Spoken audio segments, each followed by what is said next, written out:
ভাই ছোটবেলায় এক সাধু বাবা আমার হাত দিকে কইছিল বড় হওয়ার পর আমি নিচের চুল ফালিয়ে খামু। কথাটা কেমনে কেমনে মিলা গেল দেখেন। বড় হওয়ার পর আমি হলুদ সাংবাদিক হইছি। কিচ্ছু করার নাই, কপালে যদি চুল ফালানো লেখা থাকে তাহলে চুল ফালিয়ে খাইতে হইব। এখন প্রথমে যাবো কেক পট্টিতে, খুব ট্রেন্ডিং এ আছে, নিউজ বানাইলেই লাখ লাখ ভিউ। তারপর যাবো সিজান ভাইয়ের ভাতের হোটেলে, যাই উল্টা পাল্টা প্রশ্ন করবো, সিজান ভাই সেইটা যাইবো ভুলভাল উত্তর দিব, ভিডিও ছাড়লেই ভাইরাল। আর যেহেতু দুপুর হয়ে গেছে, ফ্রিতে গরুর মাংস দিয়ে 1 প্লেট ভাত ছাটিয়ে দিমু, কাম হইলো খাওয়ানো হইলো। ট্রেন্ডিং টপিক খুঁজ যেগুলো ছাড়লেই ভাইরাল। তাইলে ভাই কন্টেন্ট ক্রিয়েটর শিবন মিয়া আছে না, ও নাকি ওর মায়ের ভাত দেয় না, কিন্তু বিরিয়ানি দেয় 3 বেলা। বিরিয়ানি দেয় কাইটা, এই যে ভাত দেয় না, এই জিনিসটা হাইলাইট করে নিউজ বানাইলে কেমন হয়? এর লিগাই তো আমি তোরে আমার লগে রাখি। হলুদ সাংবাদিক হওয়ার পরে আমরা উল্টা পাল্টা নিউজ বানানি করছি শুরু। এখন থেকে আমি তোর শিষ্য, তুই আমার গুরু। তাইলে চলেন ভাই আগে এই নিউজটাই বানাই। এই যে আমি আমার সব মার্বেল এনে রাখলাম, আমি যদি এই মার্বেলটা লাগাইতে পারি তাহলে তোর সব মার্বেল কিন্তু আমার। আর না লাগাইতে পারলে তোর সব মার্বেল আমার। ঠিক আছে, তুই একটু হইরা বয়। কে?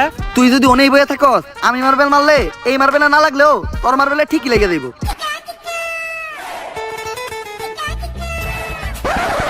লাগে না এই দে তোর সব গুড়িতে।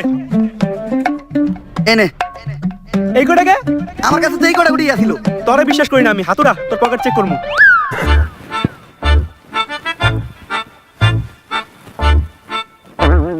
কিরে তুমি যা দগলি কা? এই যে বড় বড় দুটো মার্বেল তুই তোর পকেটে লুকিয়ে রাখছস। ওই দুইটা স্যার আল্লাহ কর, আমার পকেট ফুটা, তুই আমার পার্সোনাল মার্বেল হাত দিছস।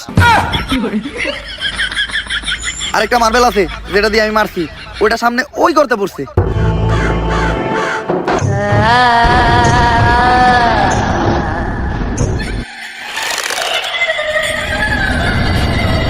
মরবি, তোর নানি মরবো, আমি মরবো, সন্ধ্যা কাউরে বাঁচতে দিব না, সবাই মরবি। পালা, তাড়াতাড়ি পালা, তোরা সবাই পালা, মরবি। কে সঞ্জনা? আর কেন মারবো আমাকে সবাই? আরে ও পাগল, ওর কথায় ভয়টা পাইস না।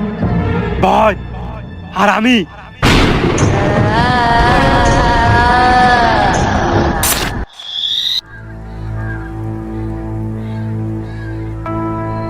গত 1 মাসে 10টারও বেশি লাশ পাওয়া গেছে। সবগুলা লাশই সাংবাদিকের, আর লাশগুলা পাওয়া যাইতেছে অনেক অলৌকিক ভাবে। আমি একটা রহস্যের গন্ধ পাইতাছি। স্যার এটা রহস্যের গন্ধ না, এটা আমার পাদের গন্ধ। সকালবেলা মুলাতে ভাত খাইছি। আরেকটা উল্টাপাল্টা কথা কইলে খেতে ফেলে পিছন মেরে দিমু, পাবলিকের সামনে মুখ দেখাইতে পারবি না। লাশটা দেখে যা বুঝতে পারলাম, এইভাবে খুন করা কোনো মানুষের পক্ষে সম্ভব না। আর খালি সাংবাদিকরাই কেন খুন হইব?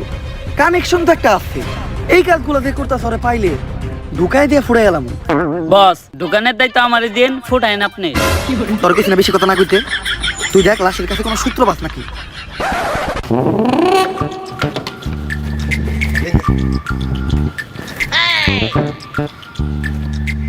স্যার, কোনো সূত্রই তো পাইলাম না। ভালোভাবে দেখছস তো? কোনো কিছুই পাস নাই? না স্যার, লাশের পকেটে 500 টাকার কোনো নোটই আসিল না। বাই কর 500 টাকা নোট বাই কর, বন্ডামি কর, পাট পার খেতে ফেলায় পিছন মেরে দিমু, পাবলিকের সামনে মুখ দেখাইতে পারবি না।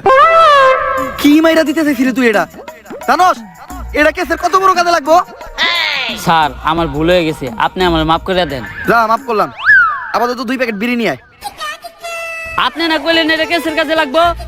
এমনিতে আমার মাথা গরম, বিড়ি খেলে মাথা ঠান্ডা হইব, আর আমার মাথা ঠান্ডা থাকলে আমি কেসে মাথা খাটাইতে পারবো। এইভাবে এটা কেসের কাজে লাগবো। স্যার, যা করলেন জীবনে, উপরে গেলে জীবনে। ঢুকাইয়া দিয়ে ফুড়ে এলাম ওরে তোরে। আছে না স্যার, এই যে আপনার বিড়ি।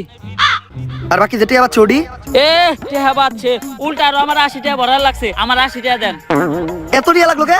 স্যার, বিড়ির দাম বাড়ছে। ল দোকানদারে যাই দিগাম। আরে স্যার, আমি তো মজা করছি, বিড়ি কিনছে 80 টাকা দেয়া, এই যে আপনার 420 টাকা বাড়ছে।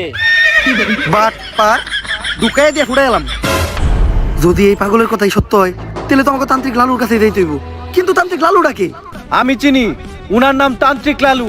উনার 2 পাশে থাকে 2 কালু, একটা একটু বেশি গেল আর একটা একটু কম। তান্ত্রিক লালুই হইলো সব ভূতে গজম। একদম সঠিক জায়গায় আইছস তুই। আমি দূর থেকে দেখে বুঝছিলাম তোর উপর কোনো কালো ছায়া বিরাজ করতেছে, তাই সাথে সাথে তোর পায়ের নিচে বসে মন্ত্র পড়ে তোর মাথার উপর থেকে কালো ছায়াটা মুক্ত করে দিলাম। লালু বাবা, সঞ্জনা নামক এক পুলিশ কনস্টেবল ধরে নিয়ে গেছে। শুধুমাত্র আপনিই পারবেন ওই অশুভ আত্মার আটকায়া সঞ্জনার হাত থেকে আমাকে সবাইরে বাঁচাইতে। কিন্তু এতে তো খরচা বেশি হইব। খরচ নিয়ে আপনি কোনো চিন্তাই করেন না। যদি সঞ্জনার আটকাইতে পারেন তাহলে সরকার থেকে 10 লক্ষ টাকার উপহার আপনাকে 3 জনে দিব। 10 লাখ টাকা? ওরা 2 জন কেডা? অগর আমি চিনি না। সঞ্জনার আটকাবো আমি একা। ভাই ভালো দিন আইলো দেখে এমনি আমাকে ভুলে গেলেন। মনে রাখেন আপনার খারাপ সময় কিন্তু আমরা আপনার পাশে আছিলাম। প্রায় তুইলে বাইরে একা বাইরে তো ভয় পাই, আমি নাকি আত্মা ধরবো, এটা কেমনে করবো আমি? লালু ভাই পুলিশের তো কথা দিয়ে এলে, কিন্তু আপনার টাকার কোনো ট্যালেন্ট তো আপনার ভিতরে নাই।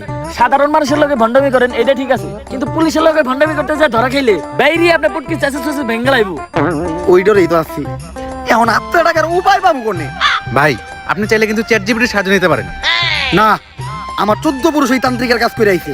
অনলাইনের কোনো কিছু সাহায্য নিয়া আমি আমার বংশের মর্যাদা নষ্ট করতে পারবো না। দাঁড়া, আমি নিজেই কিছু চিন্তা করতেছি।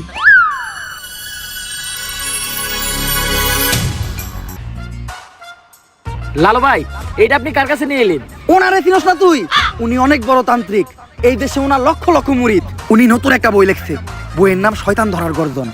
যেই বই পইরা নতুন কইরা লাখ লাখ মানুষ তান্ত্রিক হইতাছে। কিন্তু লালু ভাই আশেপাশে তো কোনো তান্ত্রিক বা মুরিদ দেখতেছি না। আরে ওগুলা তো সব ফেসবুক আর টিকটকে। বাবা, সঞ্জনা নামের এক আত্মারে আমার ধরতে হইব বাবা। আপনি আমার সফল হওয়ার একটা উপায় দেন। যদি সফল হতে চাও তাহলে আমার লেখা এই বইটি নাও, শয়তান ধরার গর্জন। এই বইটি নেওয়ার সাথে সাথেই তোমার জীবনে থাকবে না কোনো অর্জন। আমি কথা দিয়ে কথা রেখেছি, শয়তান আসেনি তো ফিরে। আমি শয়তান তাড়ানো গল্প লিখেছি আমার সারাটি জীবন ধরে। আমি অন্ধকারে মোমবাতি জ্বালিয়েছি, তবুও পাইনি ভূতের খোঁজ। আমি ভূতের অপেক্ষায় ছিলাম, ভূত নিজেই হয়েছিল নিখোঁজ। শয়তান ধরার গর্জন, পৃষ্ঠা নাম্বার চুদলিংপং। বাবা, এটা তো মন্ত্র না, ছন্দ কইলেন। মার্কেটে আপাতত ছন্দই চলে। বাবা, বইটা একটা আমারও লাগবে। দাম কত এটার? মাত্র 1000 টাকা। ইয়ে, 1000 টাকা দিলে আর কিনুম? 1000 টাকা হাতে নিয়ে ভূতের ডাক দিলে ভূত নিজেই চালতে লেগে পড়বো। 1000 টাকা দিয়ে বইয়ের দাম, এই বইয়ের বিশেষত্ব কি? এই বইটা আমি আমার নিজ হাতে লিখেছি। দেহি হাতের লেখা এত খারাপ? দেহি বইয়ের প্রথম পৃষ্ঠায় কি লেখা? মানুষকে ভোদাই বানানোর 100টি উপায়। 1000 টাকা দিয়ে 120টার এই বইটি নেন আর ঠাস করে ভোদাই হয়ে যান। এখন সফল হইতে গেলে তো এই বইটা লাগবেই। তো এই বইটা আমি নিয়ে গেলাম। বইয়ের টাকাটা? ওইটা আমি হোয়াটসঅ্যাপে পাঠাই দিব। গুরু, আজকের থেকে আপনার লেখা এই বইটা পইরাই আমার শয়তান ধরার যাত্রা করলাম শুরু। শয়তান ধরার গর্জন, পৃষ্ঠা নাম্বার চুদলিংপম।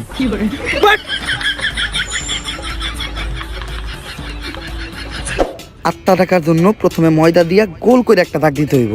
তারপর এক জন্ডে দাগের বাইরে বাই করতে হইব, কারণ শুধুমাত্র সেই আত্মাটা দেখতে পাইব। তুই দাগের বাইরে দিয়ে দাঁড়া, আত্মাটা খালি তুই দেখতে পাবি। দেখা মাত্র আমার সিগন্যাল দিবি। ঠিক আছে ভাই। কনে আহত ওদিক দেখ কানা। তারপর মোম জ্বালা আর পড়তে হইব, আত্মা টাকার এই মোমবাতি জ্বালাতে পেরেছে কয়জন? বেশিরভাগই তো চালাতে গিয়ে নিভে ফেলার গর্জন। পারবো না আমি ভালো করেই জানি, তবে দুঃস্বপ্ন আমার একটাই, সঞ্জনা নামের সেই আত্মাকে 5 টাকার মোমবাতি জ্বালিয়ে ডাকতে চাই।